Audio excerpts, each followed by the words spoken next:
This is Mitali. Welcome back to evidyarthi.in। चलिए start करते हैं हमारे चैप्टर के लास्ट क्वेश्चन की तरफ, विच इज क्वेश्चन नंबर 15। अब ये क्वेश्चन में एक टेबल हमें दिया गया है and we need to fill this table. ठीक है, तो हम देखते हैं कि क्या पूछा गया है। ये टेबल आपको परमानेंट टिश्यू का टेबल दिया गया है। अगेन ऐसे क्वेश्चंस एग्जाम में आ सकते हैं क्योंकि इंटरेस्टिंग है, काफी सारी चीजों के बारे में आपको आंसर देना है इसमें। तो करीबन अगर इसमें 4 ब्लैंक्स है तो it can come in 2 marks, और अगर 1 मार्क टीचर हो जाता है तो 4 मार्क्स में आ सकता है। कम उम्मीद है, इतने ज्यादा में कभी इस टाइप के टेबल्स आते नहीं है, बट ये 2 मार्क्स में तो इजीली इस टाइप के क्वेश्चंस आपको एग्जाम में देखने को मिल सकते हैं। ठीक है, तो एक बार हम इसे फिल करने की स्टार्ट करते हैं, लेकिन उससे पहले जैसे जैसे मैं एक एक ऑप्शन की तरफ, एक एक फिल की तरफ बढ़ती जा रही हूँ, उसी तरीके से मेरे कमेंट बॉक्स में आंसर मुझे आ जाने चाहिए।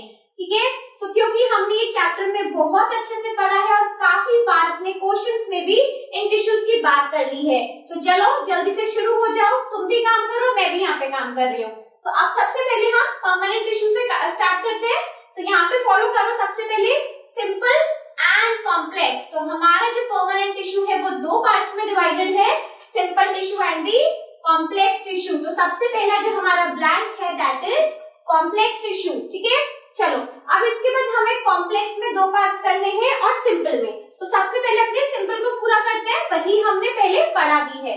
तो सिंपल में we have 3 tissues, what are they? Parenchyma, collenchyma and sclerenchyma. ठीक है, तो चलिए इसे फिल करते हैं। कौन सा है हमारा सबसे पहले वाला? It is पेरेन्किमा।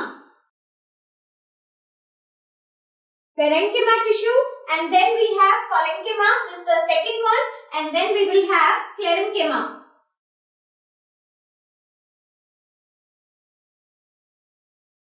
चलिए अब ये हो गए हमारे तीनों सिंपल टिश्यूज की तरफ। So simple permanent tissues में we have all these 3 tissues. Now coming back to the complex tissue. अब complex tissue में हमने हमेशा conducting tissues की तरह 2 tissues को पढ़ा है, one is xylem and the other one is phloem. So यहाँ पर आ जाएगा आपका phloem। ठीक है, अब यहाँ पर इसमें कंफ्यूज मत होना कि मैंने आपकी बुक से थोड़ा सा अलग शेप आपकी टेबल का बना दिया है because of the space I have.